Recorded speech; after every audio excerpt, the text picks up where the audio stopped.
आणि एकीकडे सांस्कृतिक कार्यक्रम, सामाजिक कार्यक्रम साजरे करून देशाचा स्वातंत्र्य दिवस आपण उत्साहात साजरा करत असताना नागपूरमध्ये मात्र एका प्रकारानं अक्षरशः नागपूरवासियांना आणि महाराष्ट्राला सुद्धा लाज आणली। नेमकं नागपूरमध्ये काय घडलं, हा धांगडधिंगा कुणी घातला, तुम्हीच पहा।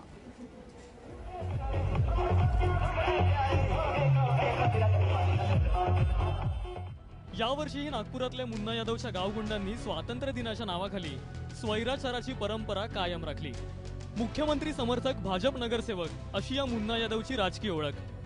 भर चौकात तिरंगा फडकावून मुन्ना यादव आणि त्याच्या दोन सुपुत्रांनी त्यांच्यातल्या देशभक्तीचं प्रदर्शन घडवलं। ध्वजारोहण होऊन महाशय प्रतिक्रिया देण्यासाठी पुढे येत नाही, तोच मुन्ना यादवच्या टवाळखोरांनी डीजे सुरू केला। माझे संबंध त्या रॅली सोबत खूप जास्त नाही आहे। युवकांची ती रॅली आहे। युवक आजच्या दिवस स्वतंत्र झाला आहे, आज देश स्वतंत्र झाला। आजच्या दिवस युवक स्वतंत्रता आणि एन्जॉय करतात। आज आम्ही सफाई अभियानचा हा उद्देश भारताचे पंतप्रधान नरेंद्रजी मोदी यांची संकल्पना सफाई अभियान, देश हा स्वच्छ राहील तर आम्ही स्वच्छ राहू, त्याप्रमाणे आम्ही आज इथनं सफाई अभियान सुरू करणार।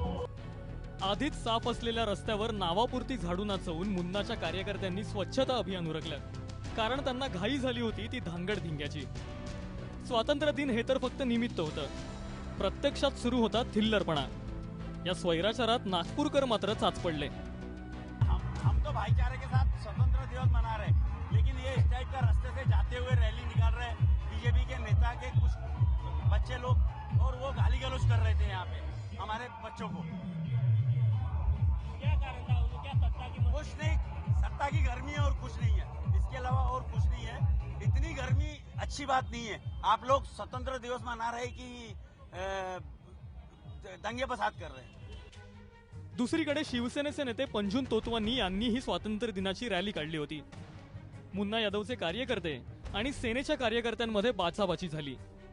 एवढी मोठी रॅली निघेल असं मुलांच्या समज नव्हता, पण अचानक रॅलीमध्ये लोक वाढले, स्टुडंट खूप वाढून गेले आणि ती रॅली मोठी झाली। थोडंसं ट्रॅफिकमध्ये लोकांना त्रास झाला हे मी मान्य करतो, पण कुठल्या प्रकारचा उन्माद मुलांनी केला हे मी मान्य करत नाही। स्टार बस थांबून दे डान्स करत आहे ते मुलं सारे पंजू तोतवानीचे कार्यकर्ते आहे आणि त्या विरोधात मी तक्रार पण पोलिसांकडे दिलेली आहे। हा सगळा प्रकार मुख्यमंत्र्यांचं होमग्राऊंड असलेल्या नागपूरमध्ये सुरू होता। पोलीसही चिडीत चूप होते। प्रश्न असा आहे की मुख्यमंत्र्यांनाही असाच स्वातंत्र्य दिन अपेक्षित होता का?